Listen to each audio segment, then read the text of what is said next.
हमारे faceless YouTube channel course की ये 10वीं वीडियो है। अगर आपने इससे पिछली वीडियोस नहीं देखी तो ऊपर आई बटन में आपको कंप्लीट प्लेलिस्ट का लिंक मिल जाएगा। आप उन वीडियोस को भी चेक करें ताकि आपको पूरा कोर्स समझने में आसानी हो। इस सेक्शन में हम डिस्कस करेंगे कि आप किस तरीके से अपनी यूट्यूब वीडियोस को एडिट कर सकते हैं और एडिटिंग सॉफ्टवेयर के ऑप्शंस क्या है आपके पास, और साथ ही में इस वीडियो एडिटिंग को हम कैपकट पीसी में प्रोसीड करेंगे। तो चले स्टार्ट करते हैं। तो हम सबसे पहले कैपकट पीसी को ओपन कर लेते हैं। एडिटिंग से पहले आपको कुछ लाजमी बातें ध्यान में रखनी चाहिए। सबसे पहले आपको अपनी उन तमाम रिसोर्सेज को जिसे आपने वीडियो के अंदर यूज करना है उनको कंपाइल करना है और एक फोल्डर के अंदर उसे सीक्वेंस वाइज रखना है। जिस तरह हमारी ये वीडियो क्रिप्टो से रिलेटेड है तो क्रिप्टो से related background videos, background images और इसी तरह जो हमारा वॉइस ओवर है उसे भी हमने एआई से डिजाइन कर लिया है। फाइनली जो हमारा बैकग्राउंड म्यूजिक है जिसे हमने यूज करना है वो भी हमारे पास आ गया है। अब चूंकि आप एक फेसलेस चैनल पे काम कर रहे हैं तो आपने ये बात याद रखनी है कि आपके लिए जो आपका वॉइस ओवर है, चाहे आप उसे खुद रिकॉर्ड कर रहे हो या आप एआई से डिजाइन कर रहे हो, सबसे पहले आपने अपने वॉइस ओवर को एडिट करना है। उसमें जो एम्प्टी सेक्शन है उन्हें रिमूव करना है। तो सबसे पहले हम अपने वॉइस ओवर पे काम करेंगे। मैं क्रिएट अ प्रोजेक्ट पे क्लिक करता हूँ कैपकट के अंदर, अपनी ऑडियो को यहाँ पे इंपोर्ट करता हूँ। तो मैं सारे वॉइसेस को यहाँ पे ड्रैग करता हूँ टाइमलाइन में और कंट्रोल प्लस के साथ इसे थोड़ा जूम करता हूँ। अब जैसे आप देख सकते हैं कि सबसे पहले तो ये सीक्वेंस में नहीं है। जैसे यहाँ पे वॉइस ओवर 1 है, फिर वॉइस ओवर 3 है, तो मैं सबसे पहले इनको एक सीक्वेंस में लाता हूँ। उसके बाद जैसे मैंने पहले कहा कि आपके ऑडियो के अंदर ब्लैंक स्पेसेस होंगे, उन्हें आपने रिमूव करना है ताकि आपकी वीडियो का जो एक्सपीरियंस है वो यूजर्स के सामने अच्छा खासा हो, उसकी क्वालिटी ठीक ठाक हो। तो हमने इन ब्लैंक स्पेसेस को भी रिमूव करना है। तो मैं कंट्रोल माइनस के साथ इसे जूम आउट करता हूँ। तो अब जो हमारे वॉइस ओवर्स का सीक्वेंस है वो रेडी हो गया है, 1 2 3 4 एंड 5। अब हमने इन ब्लैंक स्पेसेस को रिमूव करना है। अपने यहाँ पे आना है और यहाँ से स्प्लिट को टिक करना है। जैसे आप स्प्लिट को उठाएंगे तो आपके कर्सर पे एक स्प्लिट का आइकन आएगा। मैं इसे थोड़ा और जूम कर लेता हूँ। लेट से हम काम कर रहे हैं अपने वॉइस ओवर 1 के सेक्शन पे और यहाँ से हमने इस ब्लैंक स्पेस को रिमूव करना है। तो मैं एक कट यहाँ पे लगाऊंगा और जो दूसरा कट है हमारा वो यहाँ पे लगेगा। इसी तरह मैं यहाँ पे आऊंगा और एक कट को यहाँ पे लगाऊंगा, दूसरे कट को यहाँ पे लगाऊंगा। और इसी तरह इस ब्लैंक स्पेस को रिमूव करने के लिए एक कट यहाँ पे और एक कट में यहाँ पे लगाऊंगा। इसी तरीके से हम दूसरा एक ब्लैंक स्पेस ढूंढते हैं अपने वॉइस ओवर 1 में। एक कट में यहाँ पे लगाता हूँ और दूसरे कट को मैं यहाँ पे लगाऊंगा। तो ये जो हमारे वॉइस ओवर 1 से जितने भी पार्ट्स हैं उन पे मैंने कट लगा लिया है। अब इस कट को मैंने रिमूव करना है तो मैं यहाँ से सिलेक्ट को टिक करूंगा और ये जो पार्ट है इसे मैं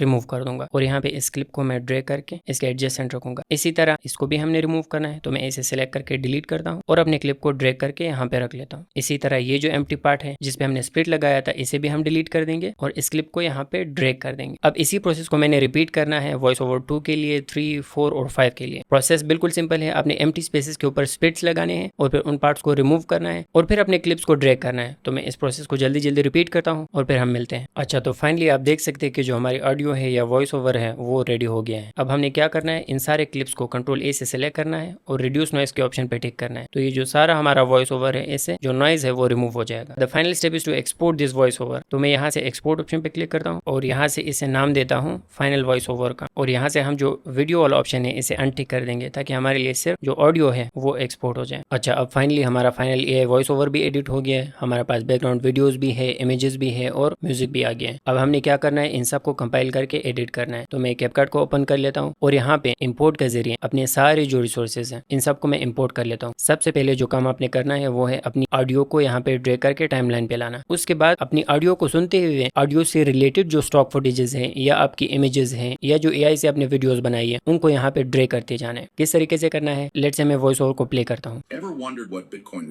अच्छा, जो पहले 2 सेकंड्स है उसमें ये कह रहा है कि ever wondered what bitcoin is. तो ये बिटकॉइन के हवाले से बात कर रहे हैं। तो हम क्या करेंगे, जो हमारे पहले 2 सेकंड्स है उसके लिए हम यहाँ से बिटकॉइन का ये वाला जो स्टॉक फुटेज है उसे हम यहाँ पे इंपोर्ट करेंगे। तो मैं यहाँ पे इसे सेलेक्ट करता हूँ, टाइमलाइन पे इसको लेके आता हूँ। तो 2 सेकंड्स तक अपनी वॉइस ओवर के मुताबिक हमने अपने पहले क्लिप को यहाँ पे एडजस्ट कर लिया। उसके बाद हम फिर से अपनी वॉइस ओवर को प्ले करते हैं। अब यहाँ पे कह रहा है कि in simple words bitcoin is digital money. तो यहाँ पे हम फिर से बिटकॉइन का एक अच्छा सा वीडियो यहाँ पे ले आते हैं। लेट से हमने इस क्लिप को यहाँ पे ड्रैग करना है तो मैं इसे यहाँ पे ले आता हूँ और इसको हम फिर से अपने ये जो आइकन है इसके मुताबिक एडजस्ट कर लेता हूँ। तो ये भी हो गया। अब मैं फिर से वॉइस ओवर को प्ले करता हूँ। अब यहाँ पे ये कह रहा है कि ये नॉर्मल कैश की तरह नहीं है जिसे बैंक प्रिंट करता है। तो मैं इसके मुताबिक यहाँ पे ये जो बैंक वाला इमेज है इन 2 इमेजेस को जो कि वॉइस ओवर के मुताबिक है उसको मैं यहाँ पे प्लेस कर लेता हूँ। अब इसे आगे में जाता हूँ। अच्छा ठीक है, अब ये कह रहा है कि bitcoin was created by someone with a fake name Satoshi Nakamoto. तो फेक नेम के लिए मैं यहाँ पे ये वाली जो हमारी वीडियो है एआई वीडियो इसको मैं यहाँ पे ड्रैग कर लेता हूँ। इसे मैं थोड़ा सा एडजस्ट कर लेता हूँ और उसके बाद यहाँ पे जो सटोशी नाकामोटो का एआई इमेज था यहाँ पे ड्रैग करता हूँ। अब इसे आगे हमने अपनी ऑडियो को सुनना है और उसके मुताबिक स्टॉक फुटेजेस को इसी तरह ड्रैग करते जाना है।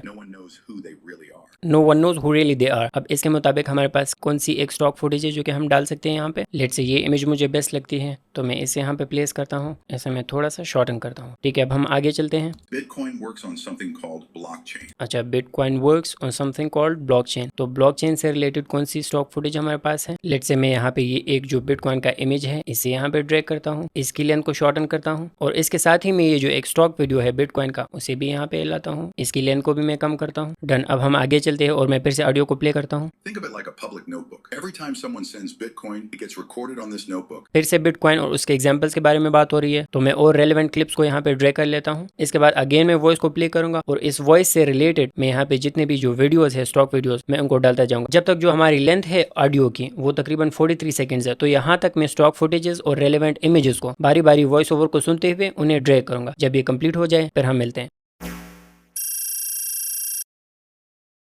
अब हमने क्या करना है, इसमें हमने अपनी एडिटिंग की जो क्रिएटिविटी है वो थोड़ी बहुत यूज़ करनी है। जो हमारे क्लिप्स है उनमें थोड़ी सी एनिमेशंस, ट्रांजिशंस और इफेक्ट्स को यूज़ करना है। सबसे पहले यहाँ पे जो क्लिप्स चेंज हो रहे हैं अगर आपने नोटिस किया यहाँ पे ऐड करेंगे ट्रांजिशंस। तो मैं ट्रांजिशंस पे क्लिक करता हूँ और यहाँ पे लेट से ये एक है जो कि मुझे बहुत पसंद है मिक्स के नाम से, तो मैं इस पे क्लिक करता हूँ। इन दो क्लिप्स के बीच में मैं इसे ड्रॉप करता हूँ। अब जो एक क्लिप से दूसरे क्लिप की तरफ मूविंग है वो थोड़ी सी स्मूथ हो गई है। अब फिर से चेक करें, बिल्कुल ठीक। इस ट्रांजिशन की यहाँ से आप जो स्पीड है या ड्यूरेशन है उसे भी चेंज कर सकते हैं। मैं इसे नॉर्मली 0.3 पे रखता हूँ। तो 0.3 पे हमने इस ट्रांजिशन को रख लिया। अब आपने जो सारे क्लिप्स हमारे यहाँ पे चेंज हो रहे हैं उन सब के लिए आपने ट्रांजिशन को यूज करना है। अगर आप बारी बारी इसे करेंगे तो आपके घंटों लग जाएंगे। इसका एक सिंपल प्रोसेस ये है कि आपने इस ट्रांजिशन के ऊपर क्लिक करना है और यहाँ से अप्लाई टू ऑल के ऊपर क्लिक करना है। अब जैसे आप देख सकते हैं ये जो ट्रांजिशन थी ये हमारे तमाम क्लिक्स के बीच में अप्लाई हो गई है। अच्छा, अब नेक्स्ट स्टेप क्या होना चाहिए कि जो हमारे जितने भी क्लिप्स हैं उन क्लिप्स के अंदर हमें थोड़ी सी एनिमेशंस लानी है ताकि वो क्लिप्स हमारे मूविंग करते जाए। तो आपने इनके एनिमेशंस पे आना है। लेट्स से आपने इस इमेज पे क्लिक किया, हम जूम 1 पे आए और इसकी जो ड्यूरेशन है उसको आपने मैक्सिमम रखना है। अब यहाँ पे 0.5 सेकंड है तो आप इसे बढ़ा सकते हैं ताकि आपकी इमेज के अंदर जब वॉइस ओवर प्ले हो रहा हो उसके अंदर मैक्सिमम से मैक्सिमम एनिमेशन आ जाए। लेट्स से हम इस इमेज को देखते हैं, जब मैं इसे प्ले करता हूँ तो इसके अंदर मैक्सिमम एनिमेशन आ रही है। इसी तरह आपने अपनी तमाम इमेजेस के लिए इस प्रोसेस को रिपीट करते जाना है। इस पे भी लेट्स से मैं जूम 1 एनिमेशन अप्लाई करता हूँ और यहाँ से इसकी ड्यूरेशन को मैक्सिमम करता हूँ। अब ये इमेज भी हमारा एनिमेट हो रहा है। तो आपने सारी इमेजेस को बारी बारी सिलेक्ट करना है, उस पे ये जो एनिमेशन है जूम 1 के नाम से उन तमाम इमेजेस पे आप इसको अप्लाई कर ले, इसके टाइमलाइन को आप मैक्सिमम रख ले। अच्छा, अब हमने क्या किया, यहाँ पे जो हमारे तमाम क्लिप्स थे हमने उन पे सबसे पहले ट्रांजिशंस को अप्लाई किया। उसके बाद जो हमारे इमेजेस थे जो स्टिल थे उन पे हमने एनिमेशंस अप्लाई की।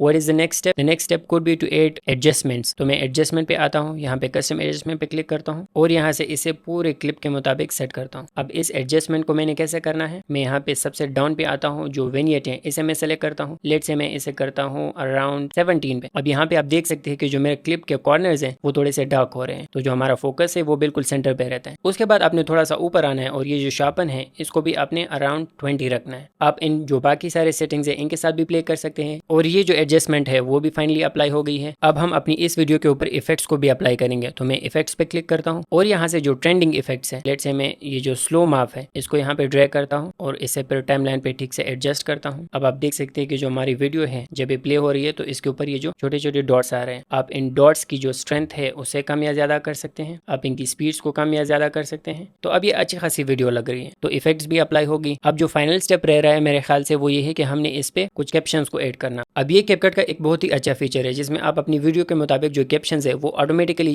कैपकट आपके लिए जनरेट करता है। तो मैं कैप्शंस पे क्लिक करता हूँ, यहाँ पे जो स्पोकन लैंग्वेज है उसे हम इंग्लिश रखेंगे और फिर हम आते हैं यहाँ से जनरेट पे क्लिक करते हैं। अच्छा, जैसे आप यहाँ पे क्लिक करेंगे तो आप देख सकते हैं हमारे लिए जो कैप्शंस है वो जनरेट हो रहे हैं। थोड़ा सा टाइम ये लेगा। फाइनली जो हमारे कैप्शंस है वो रेडी हो गए हैं। अब इन कैप्शंस के स्टाइल्स को हम थोड़ा एडिट करते हैं। मैं टेम्पलेट्स पे क्लिक करता हूँ। एक ऐसा टेम्पलेट आपने यहाँ पे उठाना है जिसपे जो टेक्स्ट है वो मल्टीपल हो, सिंगल टेक्स्ट ना हो। अच्छा, इसे हमने सेलेक्ट कर लिया। अब मैं वापस बेसिक पे क्लिक करता हूँ और यहाँ पे जो फॉन्ट्स की साइज है उसे मैं कम या ज्यादा कर सकता हूँ। केस को मैं यहाँ पे सेलेक्ट करता हूँ। लेट से मैं इन तमाम जो हमारी कैप्शंस है उनको मैं कहता हूँ कि ये सारे कैपिटल लेटर्स में हो। तो यहाँ से आप केस को चेंज कर सकते हैं, आप इसके कलर को चेंज कर सकते हैं। मुझे वर्ड अच्छा लगता है जो कि प्रोफेशनल भी है। इसी तरह आप यहाँ पे जो प्रीसेट स्टाइल्स है आप उनको भी चेक कर सकते हैं और यहाँ पे जो बाकी सेटिंग्स है आप उनको भी चेक कर सकते हैं। लेट से मैं ग्लो को भी अप्लाई करता हूँ। इस ग्लो की जो इंटेंसिटी है मैं उसे थोड़ा सा कम कर लेता हूँ, ये भी ठीक हो गया। कैप्शंस को एग्जैक्टली अपनी ऑडियो के मुताबिक सेट करने करने में थोड़ा सा कैपकट टाइम लेगा। और अगर ये कैप्शंस एग्जैक्टली आपके ऑडियो के मुताबिक ना हो तो आपने बारी बारी यहाँ से अपनी ऑडियो को प्ले करना है और यहाँ से जो कैप्शंस की लेंथ है उसे ड्रैग करना है और ऑडियो के मुताबिक इन कैप्शंस को सेट करना है। अच्छा, आई एम एक्सट्रीमली सॉरी, हम एक चीज यहाँ पे मिस कर गए और वो है अपनी बैकग्राउंड म्यूजिक को यहाँ पे ऐड करना। तो बैकग्राउंड म्यूजिक को हमने कैसे ऐड करना है, मैं ऑडियो पे क्लिक करता हूँ, इंपोर्ट में मैं यहाँ पे आता हूँ, जो हमारा बैकग्राउंड म्यूजिक था